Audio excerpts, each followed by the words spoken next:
Hello there. Had a little technical difficulty a second ago because I wanted to go live on Twitter, except I didn't realize that you had to make a recording first. You had to set it up on Twitter first. Had no idea. So, sorry for that second. Well, I've been meaning to come on for a long time. Let me know if you can't hear me very well. I have a little asthma attack going on, but I also have a new microphone. So if you can't hear me very well, let me know, and I'll pop out the microphone, and I'll use the regular, uh, the Chromebook, just the mic on the Chromebook. Okay, so lots of things have happened since the last time I've been on. Hello there, Spirit Sama, and hello there, Mark Dietz. How am I? Having an asthma attack at the moment, so please forgive me if I don't come through very well. But do tell me if I'm not very clear, and I will pop out this new little mini microphone that I got. It's so good to see you too, Mark. So I have no worries, and audio sounds fine. That's great. Thank you so much, Spirit Sama. So there's been a lot of things happening in the world. I just decided to come on right now. Later on, I'm going to have a prayer, essentially a prayer stream that's going to be ecumenical, where we're going to call the Holy Spirit. It's not going to be Catholic per se, but it's going to be praying to God. And I've got some prayers to the Holy Spirit. So hopefully you'll have an experience, because I think we really need to feel God at this time, because the world is kind of a mess and it's getting worse, especially if you've been keeping up on what's happening on the other side of the pond, which we're not allowed to talk about, which is extremely scary. Uh, but we saw it coming for a long time. And in America here, we have a little bit of hope, a little bit of hope that things might change for the better. And that's another reason why we're going to pray. But we're also going to pray for the people that we're talking about today, and also for both sides, all parties, all candidates. We're going to give that to God tonight too. And that stream will be on at 8:05 tonight. Okay, let's rewind to when that event that everyone stopped talking about, the media, dropped. He was the hero and he was the sure winner, and then they dropped. I remember, and I didn't say anything. Why didn't I say anything? It's because we've been conditioned not to say anything. That we're, you know what I mean, if we speak out or say certain things. So I thought, I'm not going to say what I'm thinking. Let's see. M. Fahrenheit. Hey, Felina, how are you? Nice to see you. But for a long time, I noted on one, excuse me, there goes my asthma, I'm sorry, on a stream several years ago, maybe in 2016 or 2017 when I started this channel, that there was so much hate put out about him, that, and so many lies, that you've got a crazy person out there that's going to think, I'm going to save the world. And they would just say, oh, it's his talk. He has violent talk. It's his fault. We kind of expected that to happen. I remember saying that on a live stream in 2017 when I started the channel, and I think thereafter. And you kind of expected something to happen. I'm surprised something didn't happen sooner, is actually. But I had a thought when he was coming out of the courtroom in New York City, and there was two Secret Service agents, one on either side. A thought came into my head suddenly, and I thought to myself, don't say anything, because you're going to, you might be blamed for saying something about, is he sure he can be cut? trust because they work for all the same people, especially the same people that raided Mar-a-Lago. They all work together. And if you go back to when he was elected, we found out, according to the secret court, that they got a warrant to spy on him, and he was told somebody from the NSA let him know that they were spying on him. So he moved operations into Trump Tower. And so I was thinking to myself, how does he, not only can he trust, does he know the people around him that he can trust them? Is the first thing I was thinking. And then I thought, they're around him all the time. They've already spied on him. We found that out, that they surveilled him when he was elected. So they're with him all the time. So what does that mean? Some maybe he can trust very well, but they change shifts. I think you know what I mean. I kind of don't want to get into anything, but I think if you've watched everything unfold, I think it's kind of clear what happened. Extreme negligence. You can't be that negligent.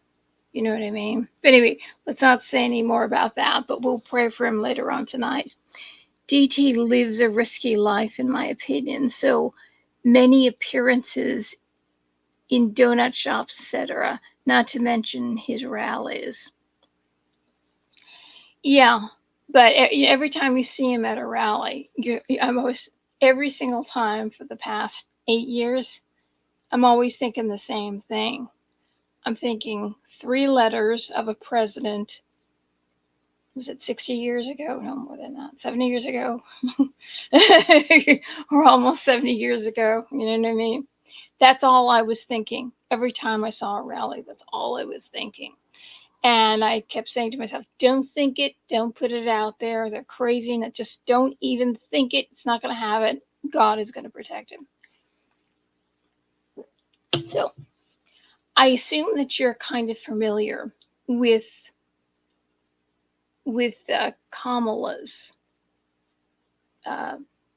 work experience, where she, and I'm not talking about the job she did for Willie Brown, though that does play a part. It really does, because she kind of moved up and got into the positions. She got into many positions, but the position that she was in as Attorney General of the state of California, because of the help of Willie Brown. So you could say to yourself, she didn't really get any votes. She dropped out of the election because she wasn't going to win California. She was getting 1% maybe, so she dropped out. So technically, some positions she did get on her own merit, and I'm sure she did really, really well at. But as far as the positions, I guess I can't say, I was going to say professional, but the other positions that she attained, she got help with. Okay. So when she was a prosecutor, I'm sure you know this because you remember what Tulsi said to her, that she put thousands of minorities, mostly African Americans, in jail on offenses of very, very, very small bits of pot. And then she laughs and jokes about how she smokes pot. And that, I'm Jamaican. Of course, that's all we do in Jamaica, which is really infuriated her father, that she said that she kind of put down everybody in Jamaica. And he's Jamaican and he doesn't do that.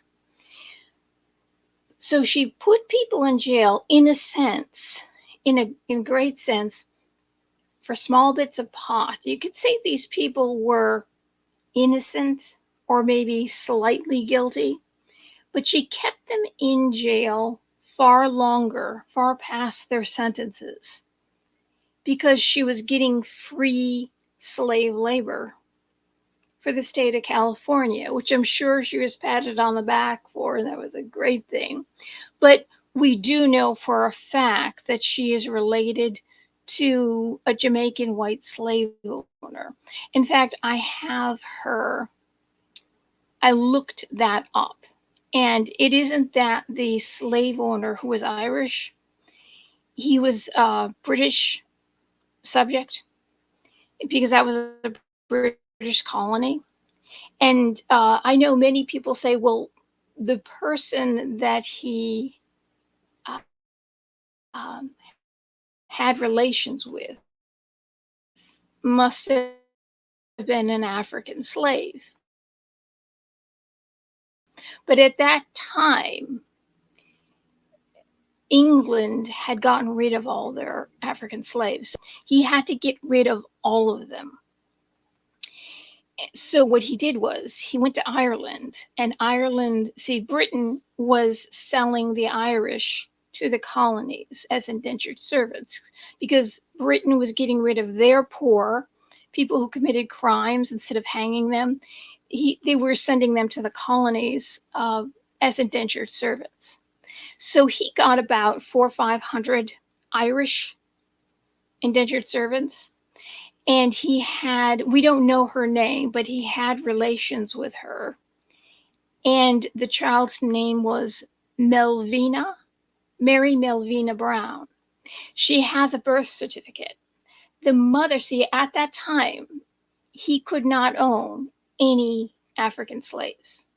So her ancestor on that slave side wasn't that he was a slave owner that took advantage of an African slave or slave of African descent. That isn't what happened.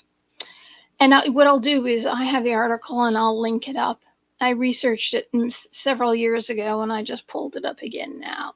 She was baptized in the church that he built, and he's also buried in that graveyard, and she's buried in that graveyard. So the child was legitimate. So it wasn't a case of he's having even sex with just a slave, even though she was definitely white, because he wasn't allowed to own. All the African slaves of African descent had to be freed. She was 100% white, and she was legitimate, and she was baptized, and so she was not considered a bastard. So she went on because she was a legitimate daughter of a very, very, very wealthy slave owner. She went on to marry people who were not Black, put it that way. And in 1945, Jamaica went to India and got essentially indentured slaves from there because they were not allowed to take them from Africa, but they could take in indentured slaves. So there's a huge Indian population. I say Indian from the continent of India. There's many religions in the continent of India. So you can say Hindu, but it might not be Hindu. Just poor people from the continent of India came into Jamaica and became indentured servants. And then they kind of melded in. And so if technically everyone's nationality, whether you're Irish or Indian or Black, descent of African, you're all Jamaican. So on her birth certificate, it says the mother is from India, Caucasian from India, she listed as Caucasian, and the father they list as Jamaican, which could be anybody. But I've seen the father, and my sister married a Brahmin from India, and he looks very much like he could be Indian. And there's another show that I will link to Judge Joe Brown, who's very good.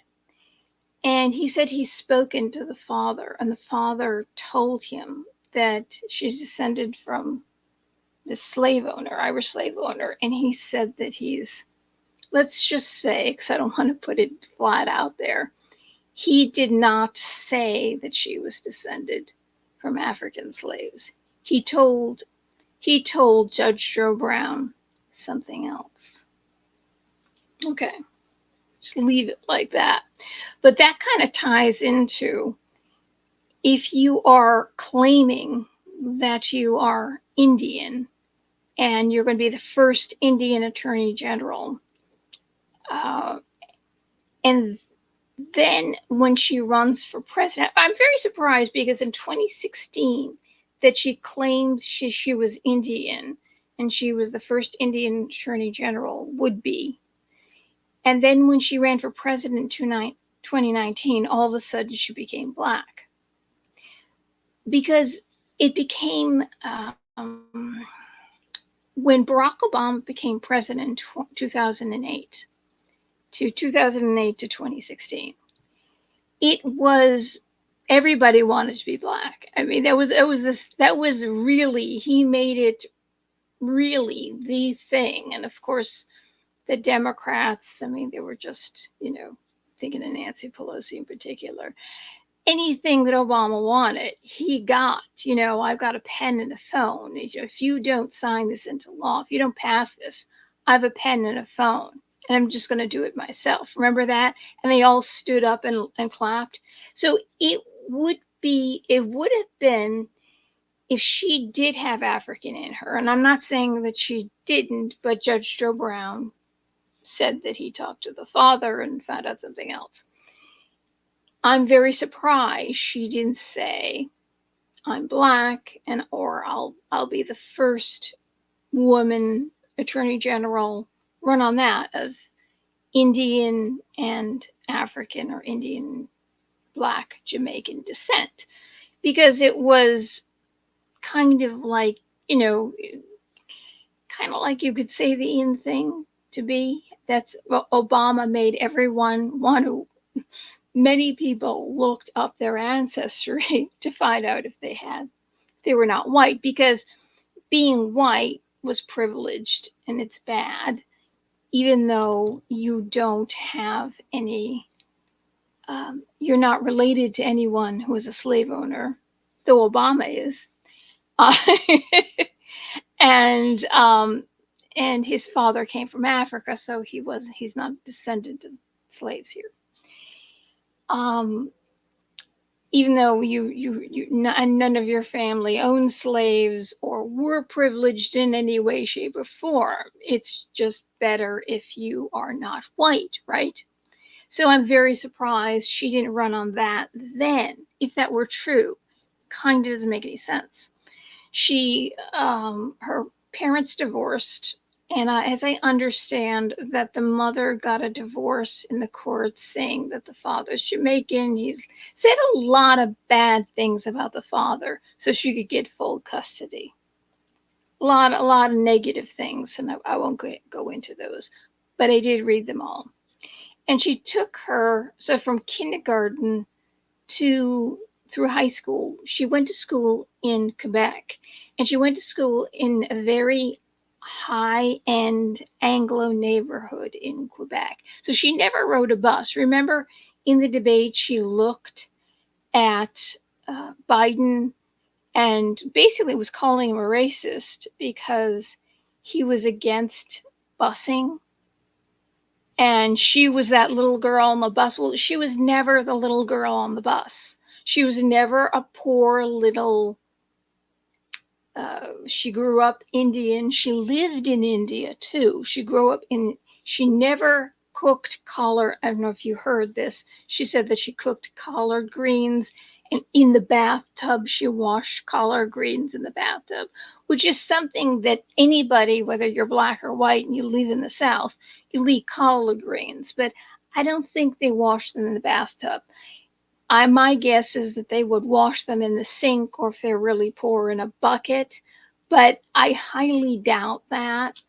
But she from California to a high-end neighborhood like AOC. She grew up in Westchester Heights, and her grandparents grew up in York Heights, very high-end, though descendants of Puerto Rico, but the Puerto Rican, there's two tiers in Puerto Rico. There's very wealthy people who are descendants of Spanish people, the Spaniards who landed there and took in slaves. All those islands had slaves. So the poor people that came to this country, so you can see they're mixed. They're part Spanish, part native, and part little African in there. But she's from the high end. But we're not going to go into that hypocrisy at the moment. But it's kind of like that. She went straight to Quebec, and her mother being a professor, she only knew the high end. And her mother being a Brahmin, which is the top of the caste, there was no poverty or poor little girl on a bus, ever. So that story, I don't know, so you take this information, and all this information can be verified, and you think about it. Okay, so this whole story is a complete lie. They say Trump is a liar. This whole story is a complete lie to say that you're a racist and you were against busing, and I was this poor little African American girl on the bus, when technically she was raised Indian, is definitely part white slave owner, and was raised in a high-end neighborhood, went to the top schools, top of the caste. You know, in India, there's the top of the caste, and there's people that are so low, like the lepers, they're not even in a caste. But she also lived in India, and I swear, there's no way she ate a collard green in her entire life. So that's completely made up. So you take this, you just take this all. There are massive differences between the left and the right. When voting, the main focus should be on policies, not what some side people might think of themselves or not. That's right, they're policies. It doesn't matter if you're wealthy or if you're poor. You can be wealthy and have bad policies. You can have poor and you can have a little bit of money, middle class, and have bad policies. Or you could be really good. We're so obsessed with color, and they've demonized people who are white skinned so badly, even though the word slave comes from Slav, the Slavic, because the Slavic people were the most enslaved people in history. So, and they were white. So that whole idea that every country, there isn't a country in the world that didn't have slavery. That's how the whole world ran. So as far as privilege goes, there were privileged people, but there are privileged people of all ethnicities and all colors, and it really doesn't make any difference. That's where we're really running off the rails, and we're obsessed with the wrong things. Like, I don't care what genitals somebody has. I don't care how much or how little money someone has, or how much melanin, or what their ancestry is, or even if their parents owned slaves. They didn't own slaves. If they didn't own slaves and they're against it, it's the person, it's the individual, because we have to believe that people, even if let's say they did own slaves and then they had a come to Jesus moment, people can change. People can change for the better, and we don't leave open the option to anyone that people can truly transform and change. But it seems to be that even if you could be Black or Hispanic or Indian, but if you are on the wrong party, if you belong to the wrong party, you're stripped of your minority status. All of a sudden, you're guilty of all the sins of the white people, who only 1% of the white people in America in the South owned slaves. So the whole idea of the guilt, of placing the guilt because of the color of someone's skin, that's exactly what Black people who are descendants of slaves suffered in America, is that people judge them by the color of their skin. So their entire race was guilty of some crime. Though there were 10,000 slaves in America that were owned by Black Africans in America. 10,000 Black slaves, Black African slaves owned. But so when someone, just because, oh, they're Black, so therefore, or they came from Africa, well, it was the Africans, the winning tribe that sold the losing tribe into slavery, and there's slavery in Africa to this day. There's the last I read, walkfree.org. The last time I read, it was about 7,000 slaves owned by other Africans in Africa. So this whole idea of that someone is worse off because of the color of their skin just isn't true, because they can be privileged and they can be an oppressor. So when you look at her record, that she kept slaves. So it doesn't matter what her great-grandfather did. It doesn't matter what her parents did. But it does matter that she's lying like crazy when she knows Indian cooking. She grew up in the best neighborhood, went to the best schools, never cooked collard greens in the bathtub, and never had an accent, an American Black accent. Though there are different accents all over the country, and some there are no accents, or let's say it's an Eastern, Northeastern accent.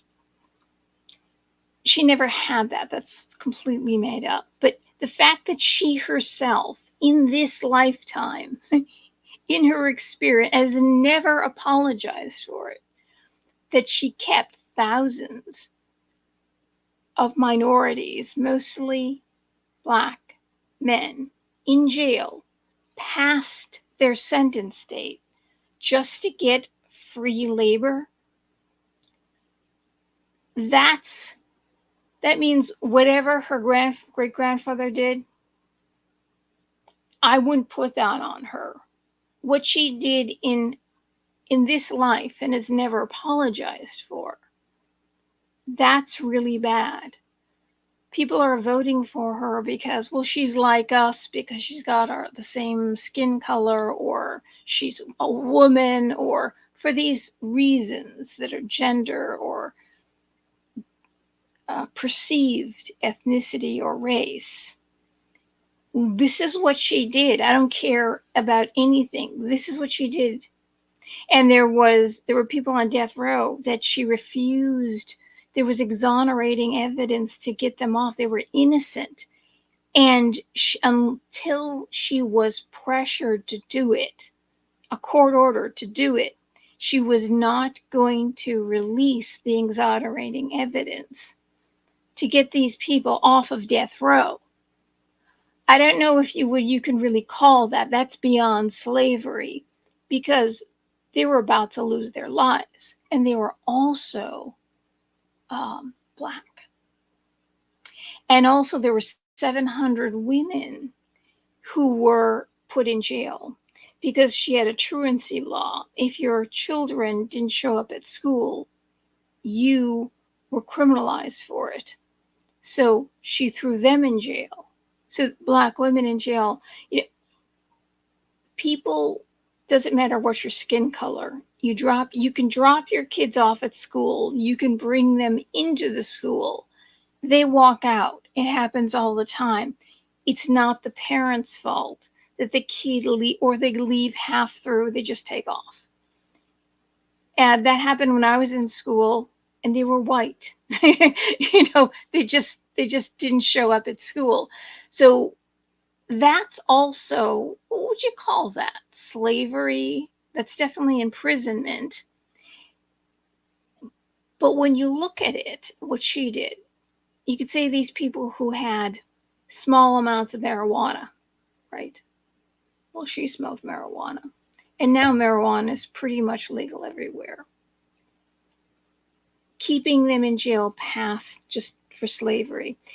Essentially, what she did was, and this is the same with her running mate, he essentially did the same thing.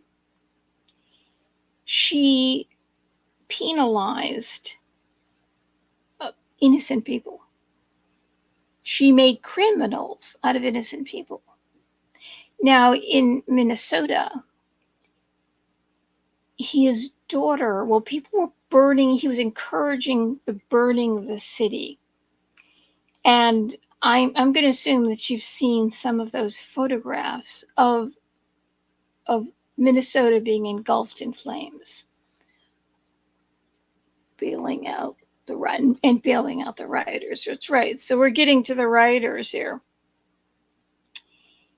And we haven't even got to him lying about his rank. He lied about his rank. And he lied about going to war, which he didn't. And that's how he got to be a congressman, because he was an Iraqi war veteran who was a commander, master sergeant. And he wasn't. He was demoted in rank because he never finished the course. He got men ready to go to war. He knew they were going to war, and he said he took off, and he ran on the fact, lied to everyone. There's another lie, that he was in war, and he had a rank that he didn't have, which is actually federally, that's against the law. It's more than just, well, he served his country. Well, he was on the National Guard. That's what he was. He wasn't in the reserves. He was in the National Guard. And basically, you have your job. I know people have been in the National Guards, like a weekend thing. And he did go to Italy, but he didn't serve in any capacity where he was protecting or in combat in any way. Italy, there's a lot of food. And there's a lot of other things too. So that's a blatant lie, and he went up because of his lie. She also did the same thing. So what he did, when you let the cities burn like that, you are letting you vow to protect, just like a president does.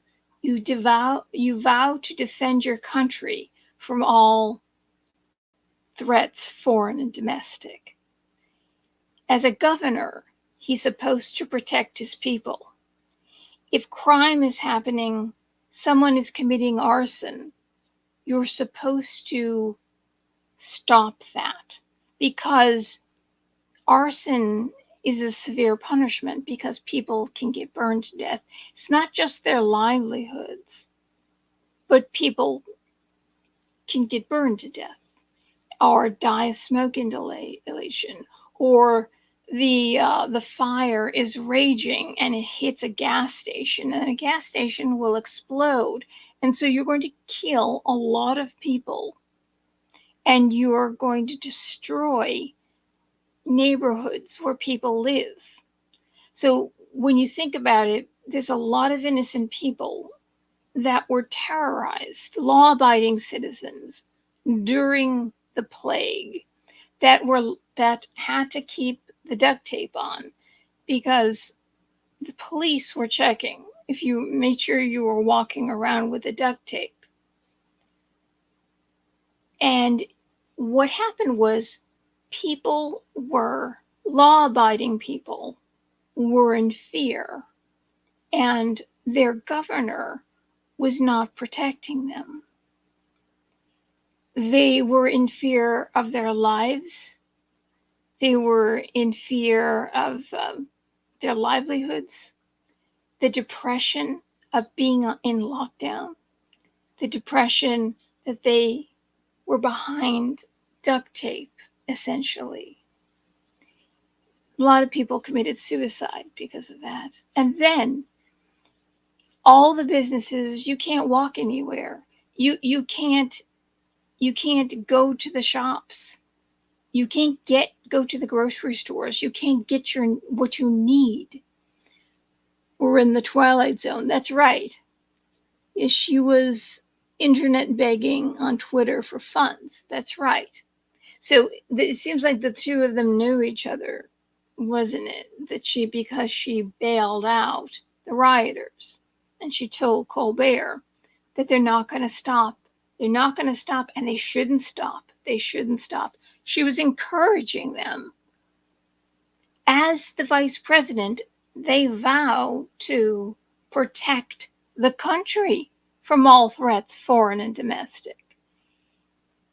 You don't encourage people because you are burning down the businesses of innocent people.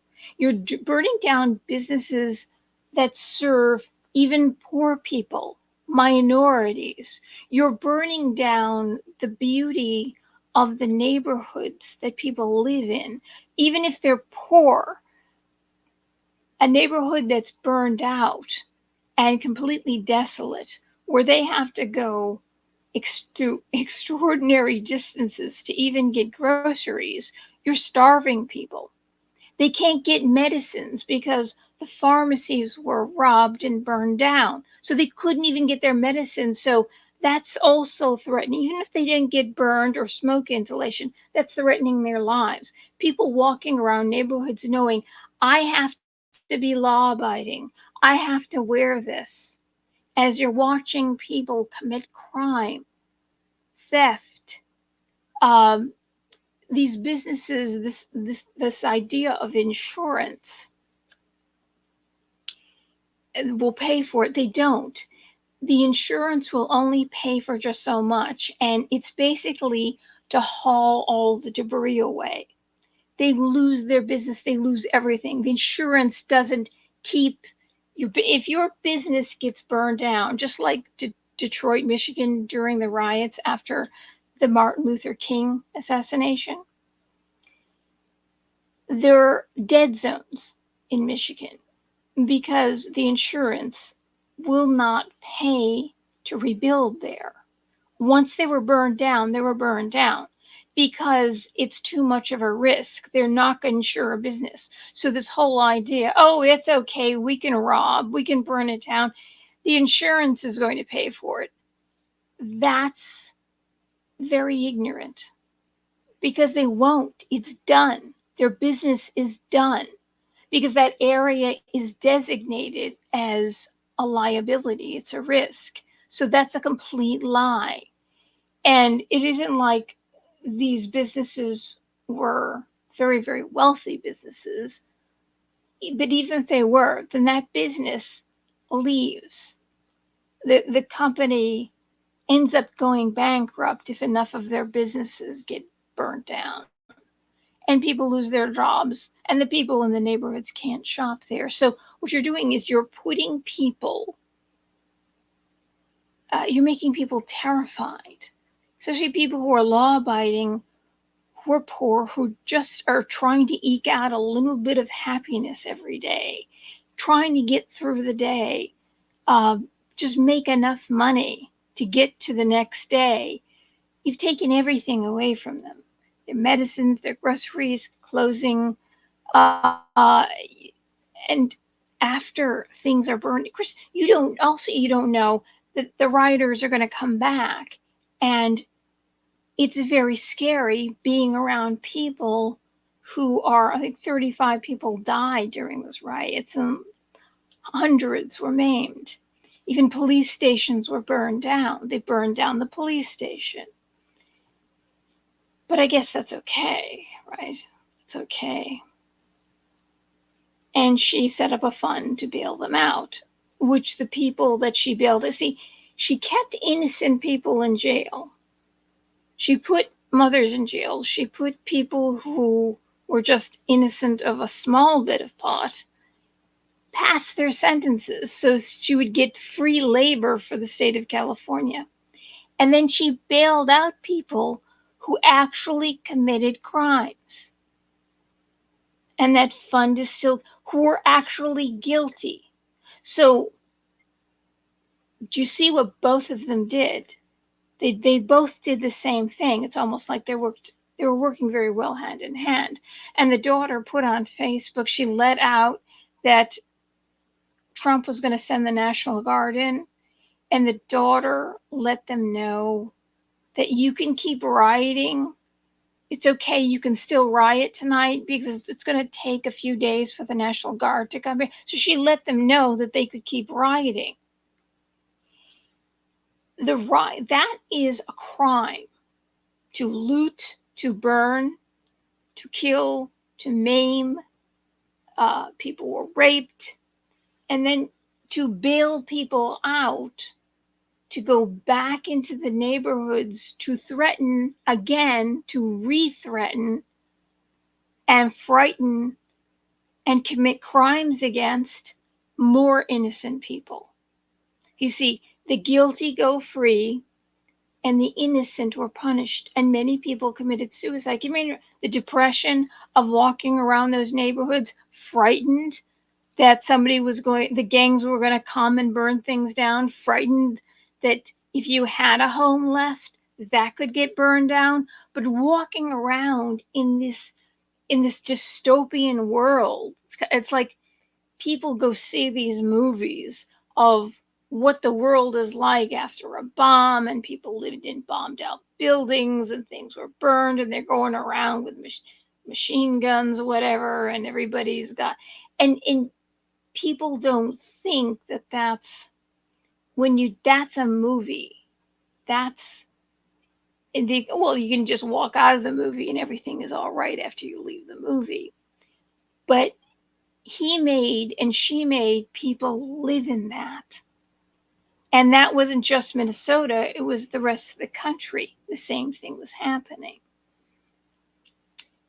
So there's that congressman, I forget his name, but he said if Trump wins, there's going to be a civil war. So he said that. So there's going to be riots again. They're going to burn down half the country. There's going to be riots again. You're going to enact a civil war. Yet the people who support Trump have been trained to shut up.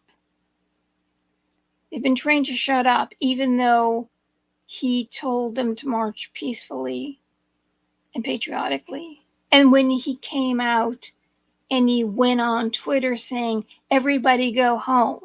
Stop this. This is not, everybody go home, please.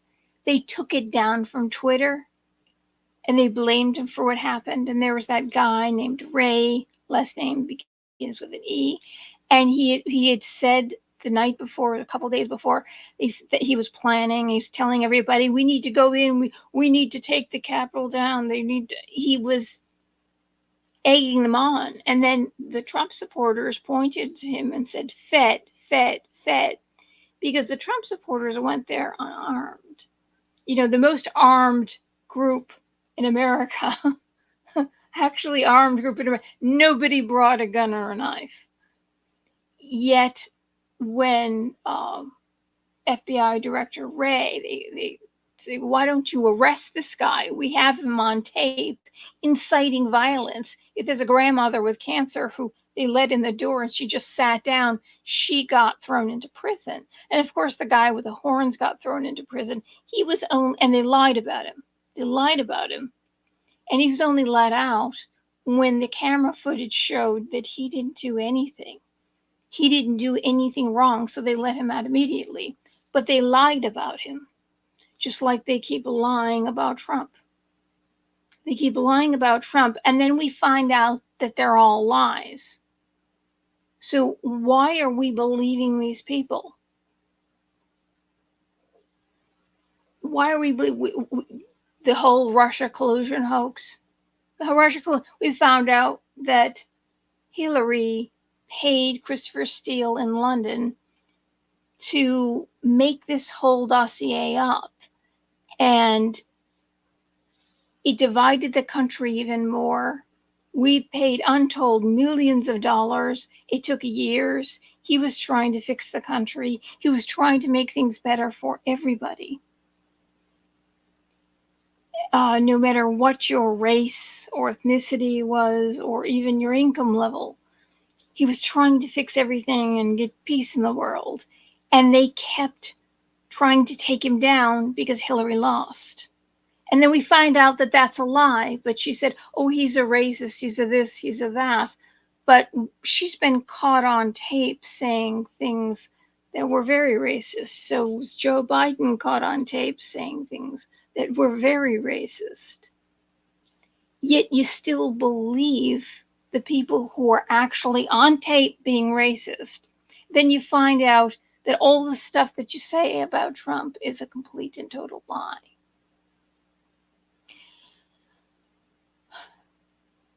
I wonder about that. You find out it's a lie, yet somehow you still believe the people who told you all the lies. And you still believe Kamala when you find out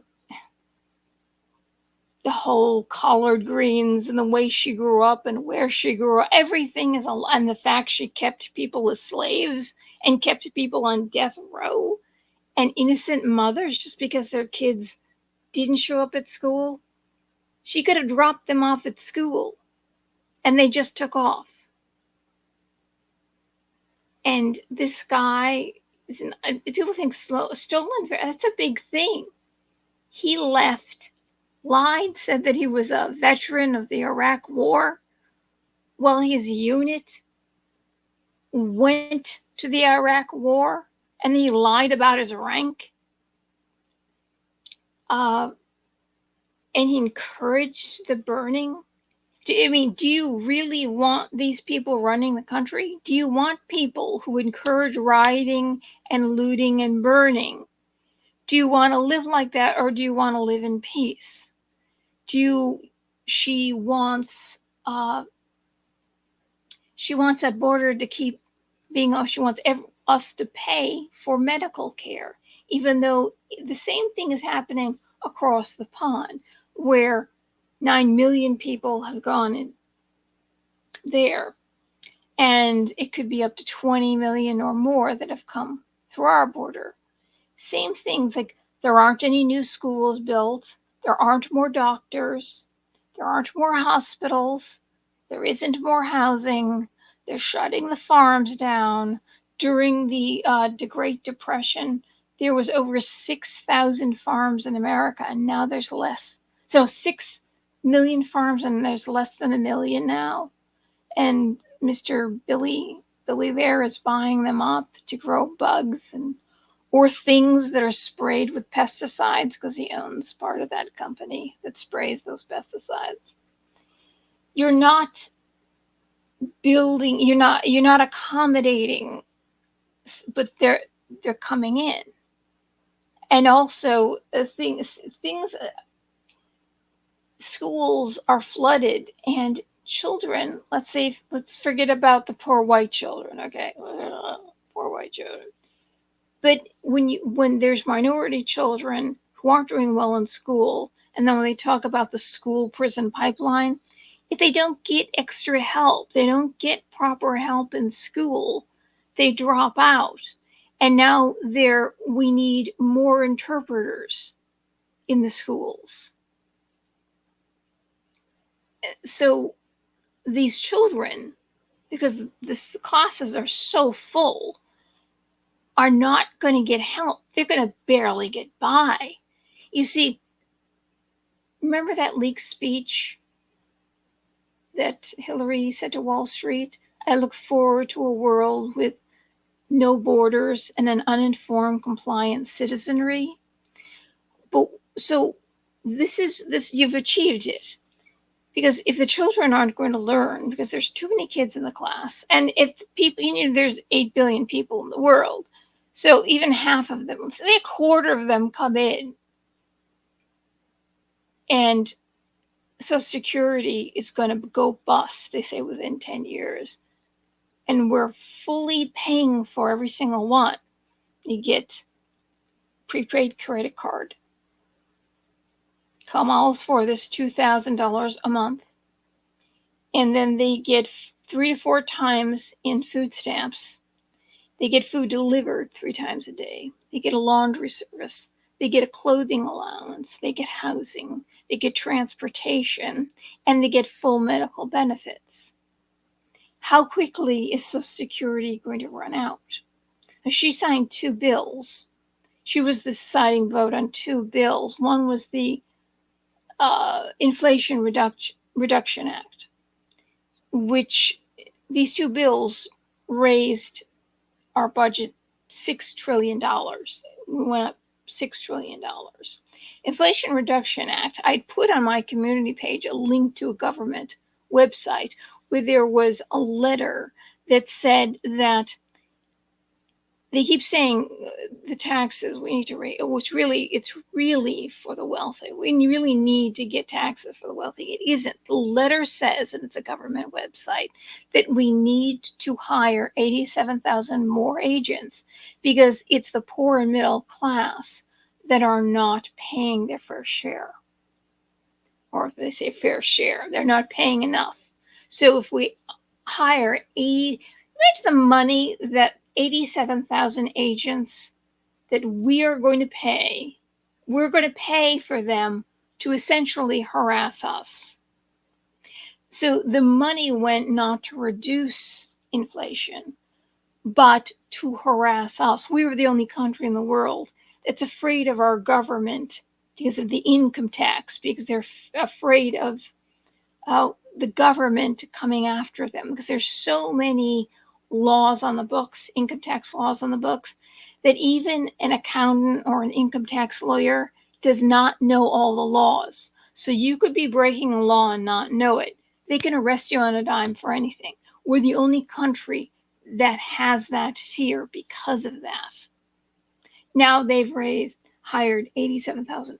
And she's the one who was the tiebreaker vote for that. And there was another bill that did the same thing, that raised also the tiebreaker vote on you don't have to prove U.S. citizenship to vote. Now, why would she make sure? Why would that be so important for her to be the tie-breaking vote on that? Not all the Democrats voted against that. Why do the Democrats want people who are not U.S. citizens? They say, oh, that's redundant. Of course it's against the law if you're not. If you don't have to prove that you're a U.S. citizen and you can register to vote, then you can register to vote. Then that law is so superfluous. It's meaningless. Let's see. Want to defeat Harris? She speaks of equity. People don't know the difference between equality and equity. Yes, that's true. Because she lied about what equality is. It's equal justice under the law. But she assumes, oh, everybody gets the same thing, but everybody doesn't start in the same place. Equity means that everybody ends up in the same place. That's interesting. Everybody ends up in the same place. That sounds like communism to me, except for the people at the top. I warn you, Democrat leaders, I warn you, people who are supporting the Democrat Party, because you think that because you're on their side and you're going to be assured that you're going to win this election. You're sure that you're going to win this, other than an act of God, that you're going to win this election. There's only so many leaders you can have at the top, and in a communist, authoritarian, fascistic oligarchy, let's say, it seems like the place across the pond and the place north of here it's really a lot like not just 1940s Germany, but a country that there's a group that all the leaders belong to, including the Pope and the King, admire this particular country and wish their countries ran like that. And it looks like that place across the pond is turned into that. We can't say anything online.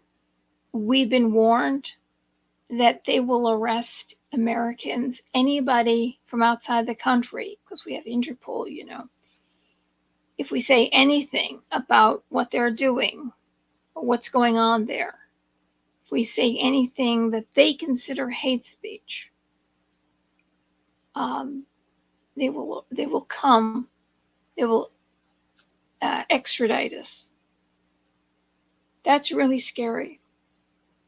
I, the country that they admire, that they kind of actually doesn't. I don't. I've never heard do that. This is even beyond that. But I'm not. We don't know what country I'm talking about, and we don't know what situation that's going on over there. But you'd be very surprised that if saying all the leaders belong to a certain group that admires a certain country. But say any more than that. If that doesn't scare you, that they don't like free speech, and they're the ones who'll decide what speech is hate speech and what isn't hate speech. Probably any speech that speaks against them and what they're doing. And Wall's there. He's an open Marxist, but Kamala is pretty much, well, I think the reason why they picked the two of them, though, you wondered why we all saw Biden. And he was saying crazy things. He ran for the basement. He was saying some pretty crazy things about corn pop and the kids sticking their hands in the pool and rubbing his leg so they would see the hair pop up, the blonde hairs pop up. And I love kids jumping on my lap. And that's when I learned about,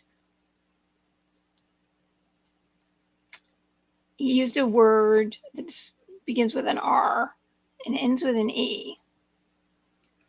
That people, I don't even want to say it because you don't know what words are legal and what words are not legal to say. You're going to get in trouble saying. But he said it, we should all be able to say it. But it's a bug that comes into restaurants that eats scraps and they carry diseases. And so that's a racist word that he used against children of a certain race. Yet he got away with that. He got away with that. It's one of the many things he said and got away with. But we all knew that he was declining seriously, and we all wondered who the heck is going to run the country. We could see the decline. Even a friend of mine said, "Look, I'll run for president. If you hate Trump, and then you could see he's clearly declining, I'll run for it." And then he says to me, "He's just he's a nice elderly man." Oh my God. And this is a person who went to college and used to be very, very smart. I mean, just like rational. But the hatred, the TDS syndrome there, TDS is so bad.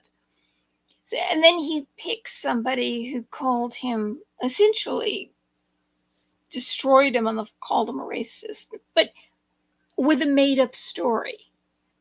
Because she spent her, in the best schools in Quebec, in Canada. That's where she was raised. So that was a made up story. And we found that right at the debate because then Tulsi took her down, or right there in front of our eyes. Yet he picks her. Of course, I don't think he picked her. We all kind of assumed that there were people picking these people.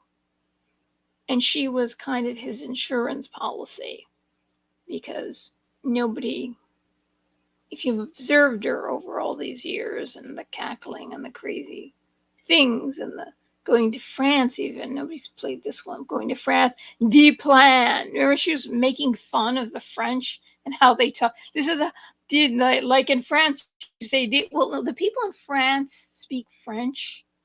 They don't speak American with a accent that is patronizing. That isn't how they speak French. And that was just, time after time, basically ridiculing people, being really saying stupid things and about the moon and the kids, and the whole thing was set up. You're gonna get to see the moon. Have you ever seen the moon? And I can't even be that stupid. I forget everything she said, but it's like, so she was his insurance policy. They're not going to get rid of him because nobody. She was even worse. She was even worse. But if you wanted a person of color, a woman of color, I'm sure there are a lot of people out there that are quite qualified to be president. Why this one? Why these two? Why did they pick these two? And now, why did they pick Timmy Tampon? Who, I don't know if you know this, that you heard that he put in fourth graders' tampon machines in fourth graders' boys' bathrooms, just in case they felt like a girl. And the boys ripped them off the wall and threw them into the urinals. Well, if he really cared, because they don't care about women or biological women, there are women and girls that are so poor, it's called period poverty, they can't afford to buy tampons and pads. It's like when my mother was a little girl, my grandmother had to boil rags. I mean, they were so poor. They had to boil rags, and then you pin them inside, your underwear. So there are girls in this country, women of childbearing in this country, who can't afford that, and he's throwing money away on not just the tampons, but the machines. When if he really cared, or if he was a feminist, I don't know what he thinks. I really don't know what he is, other than encouraging rioting.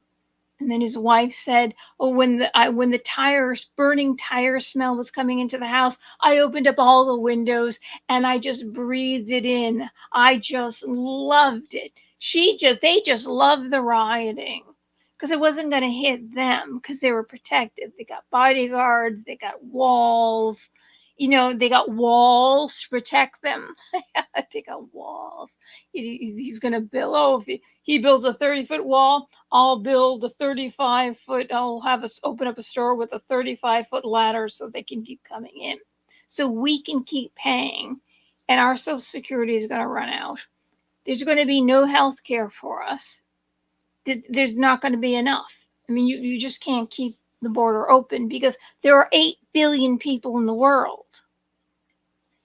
And people are coming here, they're using their lives, tens of thousands of dollars to get over here. So they've got a lot of money. These people aren't living on the street. They have homes, and they're coming through. So we're not saying we'll all take the world, everybody poor. We can't even afford that. But what we can do, if we're a wealthy country, a rising tide lifts all boats. That's what Kennedy said. If we are doing very, very well, we can train people in college instead of some kind of funny degrees, those funny degrees that people get in college, train people to go over to those countries and help lift them up. We can work with other countries to help lift them up into better circumstances. And if we are a bastion of freedom and prosperity, we are still an example to the world of how you can do it. The countries who are oppressing their people, as long as you've got another country, and as long as it's not borderless, and the country has its own laws and ways, people from those countries look and say, hey, they're not cutting off the genitals of our little girls. Because some countries do that. They cut them off. They sew it up when they're 6. But that's not half as bad as there's something else going on that's even. I thought that was bad. But you see, other countries can, or the women or whatever, the people in other countries see the example. That's why the people in the Soviet Union, they used to, what's the word in the Soviet Union? I'm sure Mark Dietz No, it's healthcare is a joke. It's all about selling the pharmaceutical industrial complex. Thank God I haven't taken pharmaceutical drugs since 1980. Good for you. Um, they would, and the ballet dancers did it um, because in the Soviet Union, you're not allowed to leave. Neither are you allowed to go in, except Bernie Sanders got in. You're not allowed to leave. So that's why you push. That's why they became so good, and they got to the top of their field, so they could travel the world. And then they defected. They defected. Um, People saw what was going on in America, and then they left their countries. Or you get an idea, hey, why don't we change things in our country? But if the whole world is a prison, then there's no hope for anyone. Oh yeah, Timmy Tampon, we'll call him. They got married on the anniversary of Tiananmen Square. That's where you see, China is communist, and the young people stood up to the government because they wanted freedom.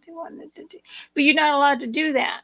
So the tanks rolled over them, or they were caught and they were shot in the back of the head, because it's a humiliating way to die. But he got married on that day so he would never forget Tiananmen Square and what happened to the people who protested against the communist government. So,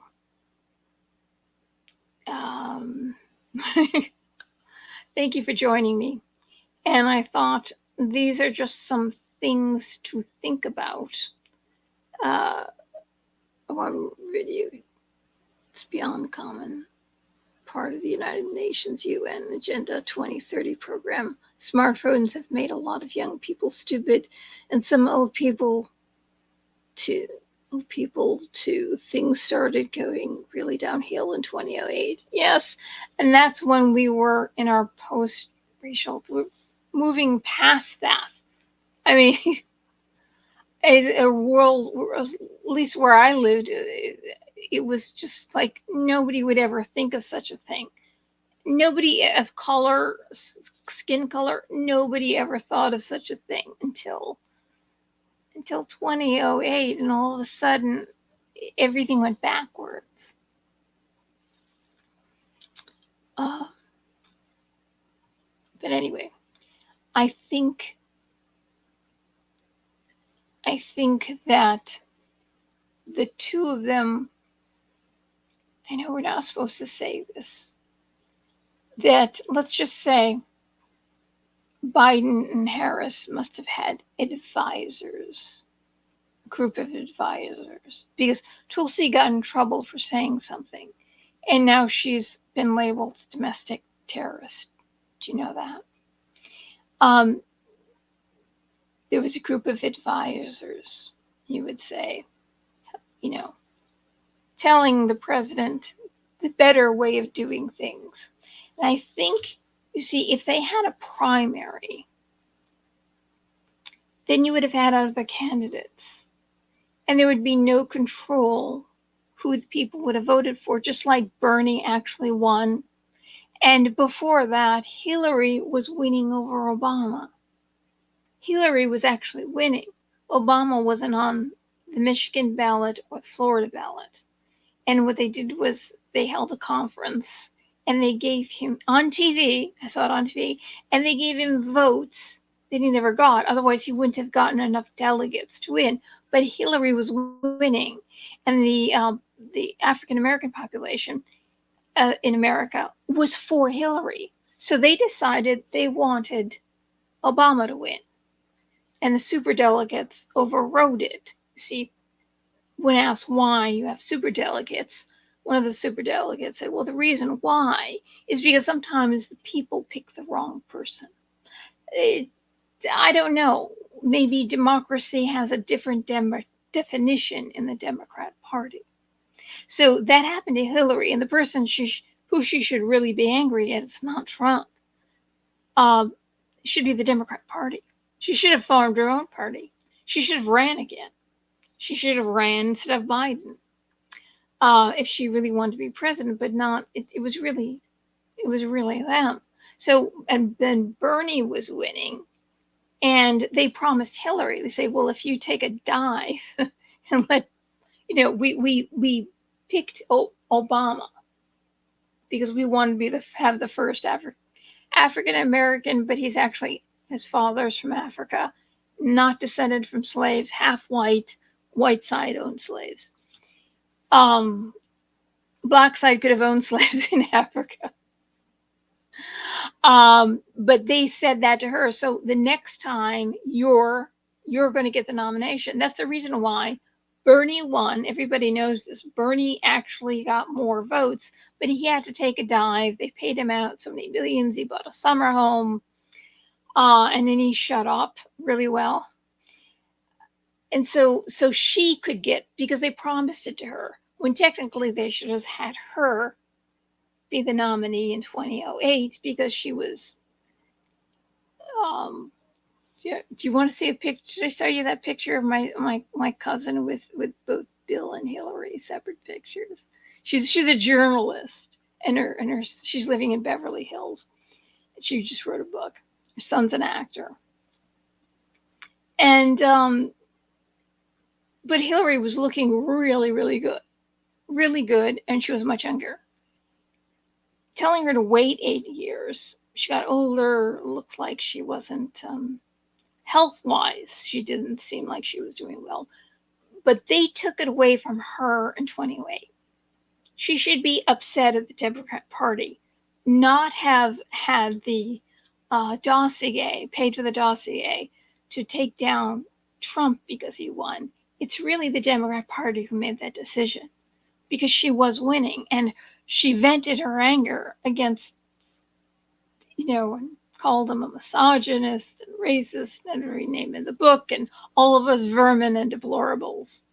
Of course, we've been vermin for the past, or maggots, they were maggots. But then Bernie was winning, and they took that away from him. So it's just, please call yourself a different name, because that is the party of the KKK, first of all, and Jim Crow laws. The KKK was really bad. And the truth about the KKK is you had to be white Anglo-Saxon Protestant. If they looked up your path, they found one drop of something that they didn't consider white, you were not white. But you couldn't even be Catholic. You have to be white Anglo-Saxon. It was very, very strict. People don't realize that. It was a very elite group. So it's not all the white people. It was a very elite group. But that was the party of the KKK in 1924 that held their rally in front of the Democrat Party convention, and they marched in wearing their hoods and sheets. And there was an article in the New York Times, and I read the article. I should pull it up again. It's probably scrubbed. They say, they aren't. Somebody asked, this is the party of the KKK. What are the KKK doing there? Well, only some of them were. That wasn't the real Democrat Party. The real Democrat Party isn't the party of the KKK and Jim Crow laws. That was just 74% of them. I mean, I read this in the New York Times. Really? That's not really the party of the KKK? It's only mostly all of them. But it's not really the real Democrat Party. FDR puts the first open member of the KKK on the Supreme Court, Hugo Black. It's not. And he also, to get the New Deal passed, because he wanted to get the black to move from the freed slaves or descendants of freed slaves to move to the Democrat Party. And he made the Depression last longer than it should, because he made the people suffer and to become disillusioned with capitalism. So he created basically the welfare state and government jobs. And he was fascinated with fascism. He learned all about it. And he was basically a fascist. He was a socialist. So he wanted that sign. So the Democrats of the South, they said, if you make lynching illegal in the South, we won't sign the New Deal. So he let lynching still be legal in the South until 1968, which almost 5,000 people were lynched. 1/3 of them were Republicans, by the way. People don't know that. People don't know that. But it could have been also black Republicans too, because there were white Republicans that were lynched too. But African Americans or Black Americans were descendants of slaves, were Republican. But that's how he got them and got people over to Democrat. That's why people thought the Democrats are for poor people. The Democrats are for poor people. That's how he got them disillusioned with capitalism. That's the reason why we're in a Marxist world today. That's why we're in a communist world today. It started back then. See, so there's all these lies. There's all these lies that you find out, all these lies about Trump. And Judge Joe Brown, I knew this before Judge Joe Brown said it. Do you know that Trump funded Jesse Jackson's presidential campaign? He was behind it. He bought the buildings for the Rainbow Coalition.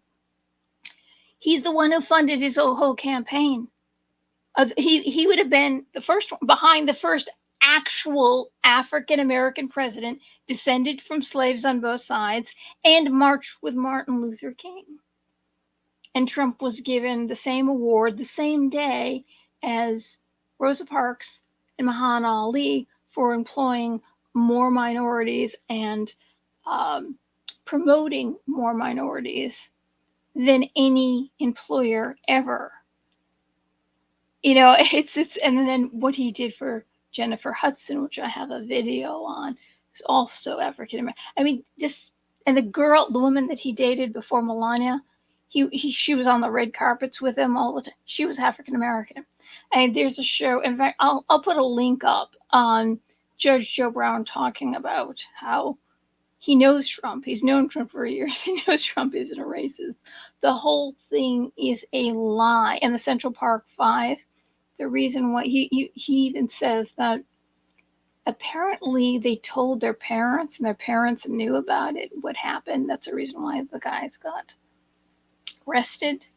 One talked, and then so what happened. But that's Trump didn't want the death penalty for black people. Just said that when women are gang raped, it was actually pro-woman. Any woman who is gang raped, he said it should be the death penalty. That will dissuade rape. And isn't that protecting women? Yet he's a misogynist. Doesn't make any sense. It's nothing to do with the color of the skin, because he's incredibly for. There's just example after example how he's not a racist. He was never a racist until he ran against Hillary. Hey guys, missed you so much. Hello there, Black Samurai. How are you? So those are some things to think about. Some hypocrisies, some lies, some Democrat Party in name only, just like the green agenda is actually not green, because if you get rid of nitrogen, carbon, and sunlight, all the plants die. If you just get rid of carbon, all the plants die. And of course the sun too, they need the sun too, to make the plants green. So you see, everything, the whole agenda is in name only. So now they've got people, two candidates that are for writing. And before she picked Tiny Tim, Tiny Lying Tim, there was a congressman that said that a civil war, if Trump wins, we're not going to verify the election. We're going to have a civil war. So he's getting ready for the civil war. He's getting ready for an actual civil war. And the people who Kamala and Tim protected were who? The rioters. The people in his state, he's supposedly for the Muslim community. But, I think the Muslim community, they're against a certain thing that they're encouraging children to do. They're very against that. And I don't think they like rioting either. I don't think that they like their homes burned down. But the people who are rioting now are really the young college kids, you know? Uh, so they know because she picked him, when the call goes out, I mean, it's like, we don't want him to be president. I mean, I think if you put the pieces together, I mean, they're saying this. I mean, if the other Democrats, if he's an individual, I'd be happy to see him as an individual, because all of us should be seen as individuals. Are what we do, if just because one person of a certain race or a certain ethnicity or a certain religion does something, doesn't mean everybody of that race, ethnicity, or religion, it's not the sin on all of them. Maybe it's just this one congressman. Maybe it's just him. But it seems like Tim and Kamala are promoting a world that is not happy to live in, and it's also impossible to sustain. We don't have the money. We will not get health care. It isn't because we hate these people. We don't hate any of these people. We don't even hate them. I'm going to have a prayer stream for the Holy Spirit at 8:05, and we're going to pray for all these people. We don't hate any of these people. I will never call them names or the people who vote for them names. We want the best for them. And I don't think the people who are voting for them realize, or even the people who are coming in that are legally or are, because you don't have to show citizen can vote. I don't think they don't realize what's happening, and you can't, this is not sustainable. And that the people in this country are not richer than they are. In fact, with all the benefits, we're a lot poorer. But I know they don't know this. They don't realize this. This is not sustainable. It's not going to last for very long. And just like in that other country, which will not be named, people are trying to, let's say, voice their opinion, their voices be heard, but they're not allowed to speak, because they're not allowed to speak. I won't say any more because they don't. So what's going to happen is the same thing's going to happen here, because there isn't going to be enough of anything. Not because there are 8 billion, realistically, there are 8 billion people in the world, and we're already almost 40 trillion in debt, and that's just going to keep going up. And there isn't enough housing, let alone schools, let alone teachers, let alone doctors, let alone sewer pipes. Just sewer pipes to hold all the sewer. I mean, and not enough farms, not enough food.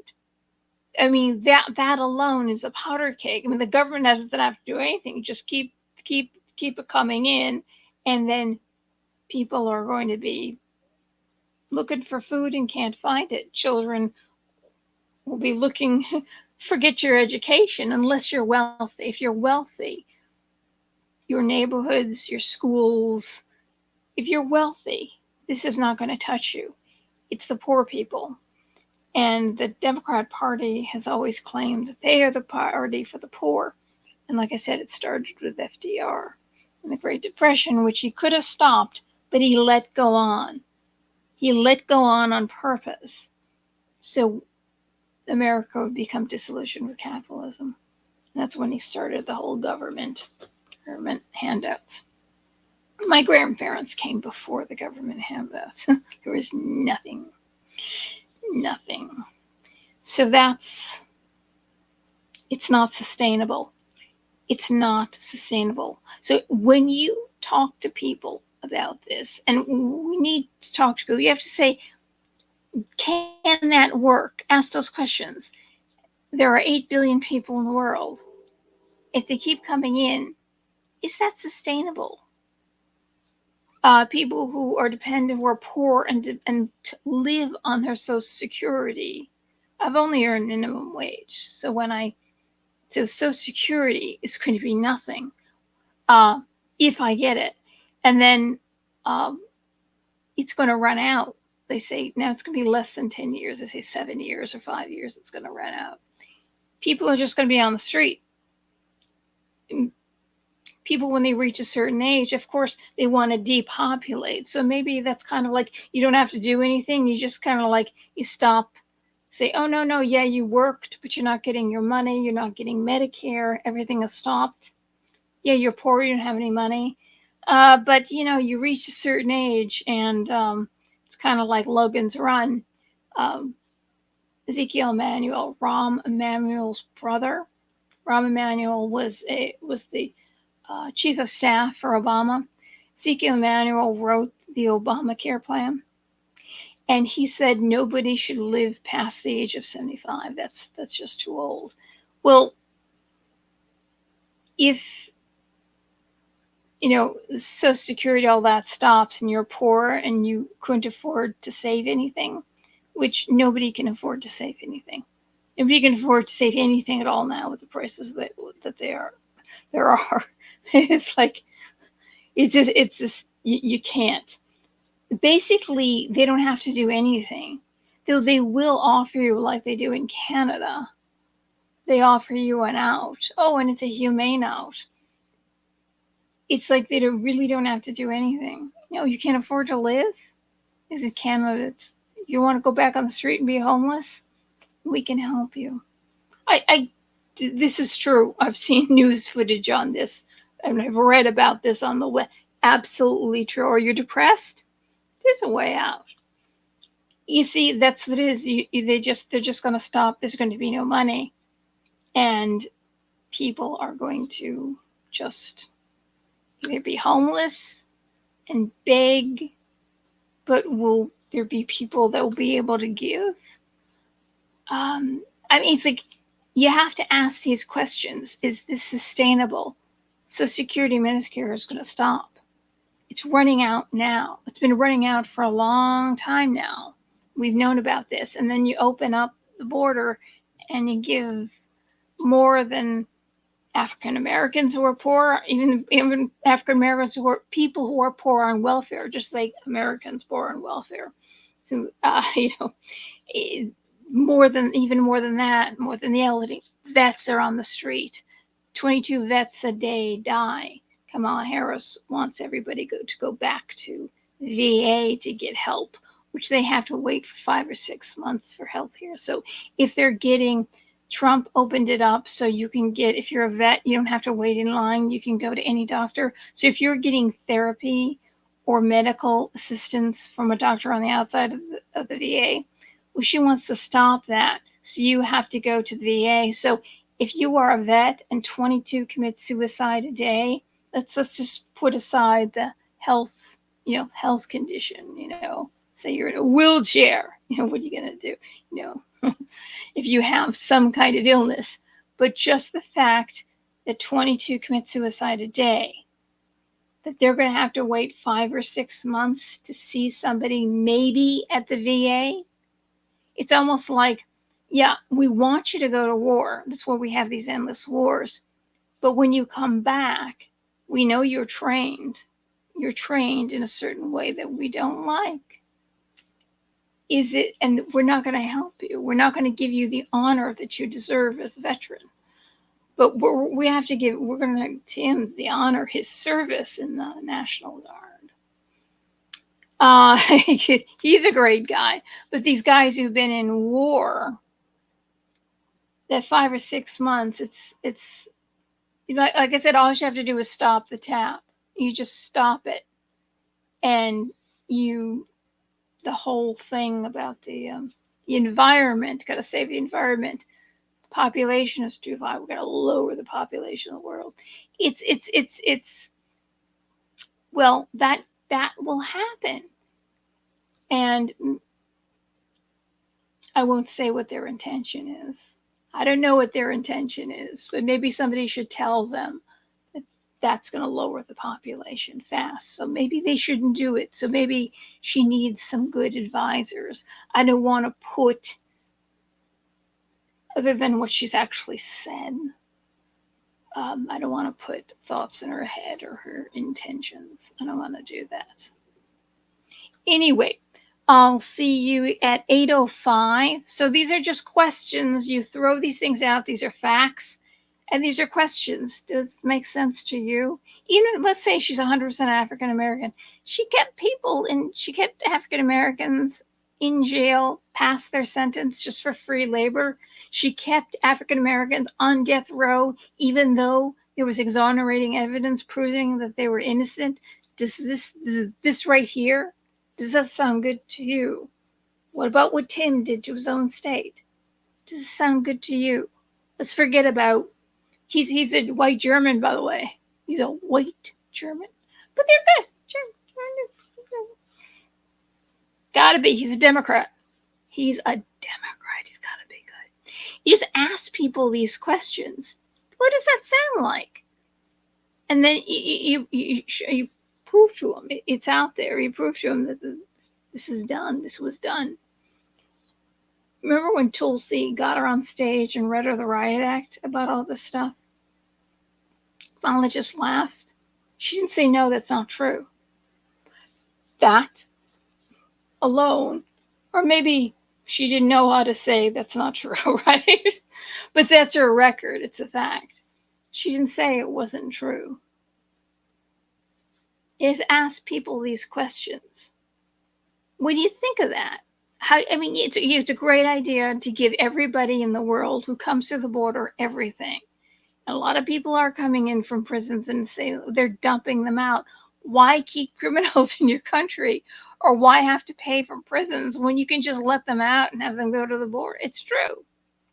It's true. But even if they were all good people, 100% good, everything well, but it seems like most of them are military age men, which makes me think of, remember Obama said that about the police, he was talking about the police. Well, it was basically saying that we should have a civilian security force that's just as strong, just as well funded, just as well trained as the military. We have the police, and then we had the police. That's before they defunded the police. Are these military age men going to go to war? That's why, because there used to be families coming to the border, but most of them are military 18 to 35. Why is that? When there was families, now it's military age men. Are they going to be the new police because they're not going to be racist? What is that for? And you can imagine if you had an issue and it's like, will we be able to communicate with each other? We're going to have a country of people who can't even communicate with each other because there's no way to master all these languages.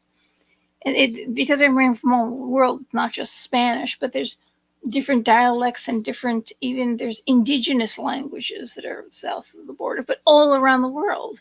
People are not going to be able to talk to each other. So if you go to the police or you need help, we're not going to understand each other. If they're going to be the new police force, will they understand us? These are questions you need to ask people.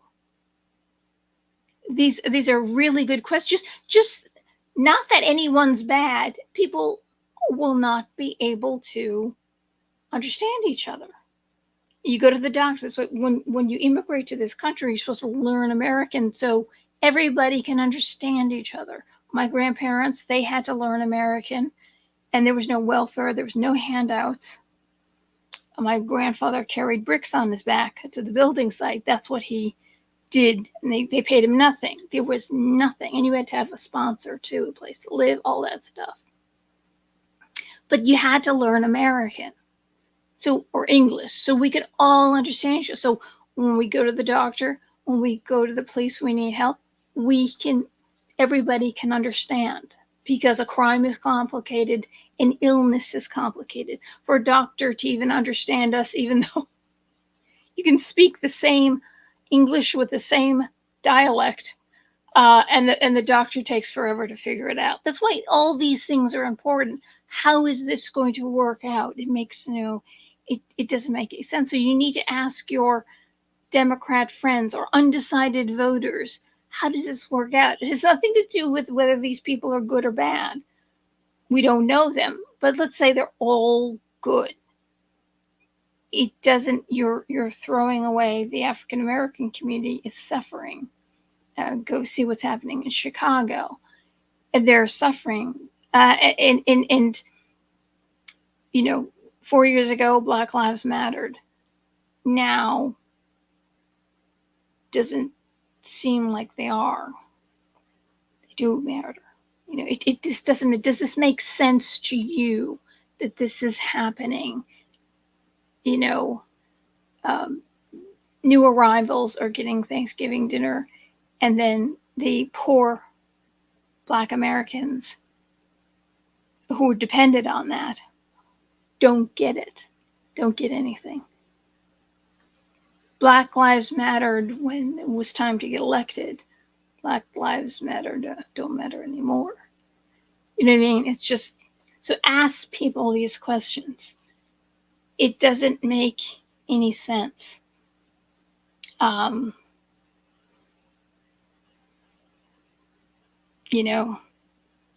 not going to claim to know what Kamala's or Tim's intentions are. Maybe they think what they're doing is good. I don't know. I'm not in their head. But these policies aren't going to work for anybody of any race, of any religion, of any ethnicity. It's not going to work for anyone, no matter how we try. But if we're a strong nation, you can, just like the Peace Corps. That's what the Peace Corps did in Vista. John F. Kennedy started those. Two of my cousins did one went off the Peace Corps. You go out to other countries, third world countries, and you help them and you bring them up. And then Vista helped the poor people in this country. That cousin marched with Martin Luther King, and the KKK put his poster up and said, "Wanted dead, hang them if you find them." So there are things like that we can do, that we have done, that we can help other countries. But if everybody comes here, then everybody falls, except for the wealthy. Everybody's gone.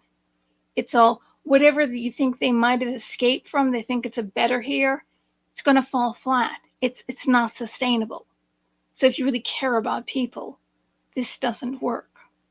So we all need to, this is the most important election that's ever been, I think since Abraham Lincoln, because we had the slaves in the South, they had to be free. I mean, that was terrible.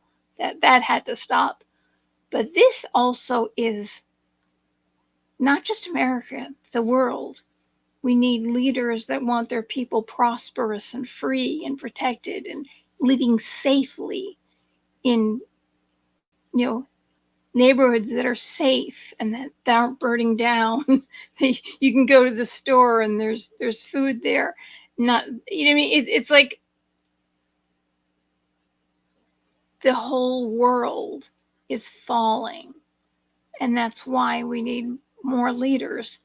That each leader needs to put their country first and take care of the people, and because this election affects the whole world, not just America, but the whole world. Anyway, I've said too much, and like I said, at 8:05 we're going to start praying to the Holy Spirit, and I pray I have a voice left. Can you still hear me?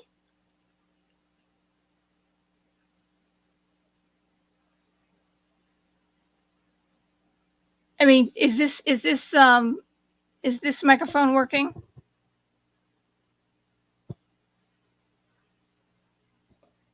Yes, good. Okay. All right. So at 8:05, I'm going to come back on, and we're also going to pray for my dog because he has diabetes. But we're gonna put everyone in God's hands. but we're gonna call the Holy Spirit, because we really need the Holy Spirit. We need to be lifted up to God, and God to come down to here to kind of fix everyone, kind of like even those that are astray, all the craziness that's going on. I think if you kind of bring the Holy Spirit down or lift us all up for that moment that we're in perfection, that moment we're in love and perfection, in the pure presence of God, even for a moment, I think it will raise the energy and change things for the better. So if you're listening on Rumble, I'm not going to be on this prayer stream isn't going to be on Rumble. It's going to be you'll have to come on Wicked Felina on YouTube. So type in @Wicked Felina. Go to YouTube if you want to participate in the prayer stream. Okay, I'll see you in a little bit. I'll make sure my doggy's okay. Alrighty, good to see you, and thank you for staying through this. And now it's going to be prayer time, because it's the most important thing that we can do, other than being really nice to each other. Because from now on, we really need to go out of our way to be good to each other. Doesn't matter how they voted, because doesn't matter how anybody voted. We're going to really need each other, because things are going to get really, really rough. Okay. So anyway, see you in a minute, and it's going to be good talk. Positive, wonderful prayer. Okay. God bless you, and I'll see you in a minute. And thank you so much for stopping in. I'm delighted to see all of you. Thank you so much. Alrighty. Sanador, Mark Dietz, Black Samurai was here, Spirit Sama, and there was somebody else, a new Mr. I forget the name. Anyway, thank all of you for stopping by, and come back in at 8:05. I'll see you in a minute. Okay. Good night. God bless you, and because I'll see you at 8:05, which is in 20 minutes. Okay. Bye-bye.